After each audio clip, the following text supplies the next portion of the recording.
এবার সরাসরি তাণ্ডব সিনেমায় সাকিব খান অপু বিশ্বাসকে অভিনয় করার কথা বললেন। অপু বিশ্বাস যেটা আমার আমার ছেলের মা, অফকোর্স সাকিব খান আরও বলেন, অপু বিশ্বাস হচ্ছে আমার ছেলের মা। আমার ছেলের মা হিসাবে আমি তাকে তাণ্ডব সিনেমায় অভিনয় করার সুযোগ দিতেই পারি।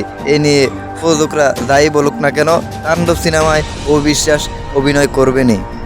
এই কথা শুনে অপু বিশ্বাস সরাসরি তাকে লাইভের মাধ্যমে ফোন দিয়ে বলে যে তোমার সাথে আমি আর কোনো অভিনয় করতে পারবো না, তুমি যতই বলো না কেন তোমার সাথে আর আমি কখনো অভিনয় করব না, চাপ জানিয়ে দেন অপু বিশ্বাস। তবে আমি মনে করি সাকিব খানের সাথে অপু বিশ্বাস অভিনয় না করাই ভালো, কারণ সাকিব খানের পিছনে এবার রয়েছে অনেক অনেক সুন্দর সুন্দর আইটেম গানের ডান্সাররা। তবে সাকিব খানের এবার সবচেয়ে সেরা অভিনয় হবে তাণ্ডব সিনেমায়।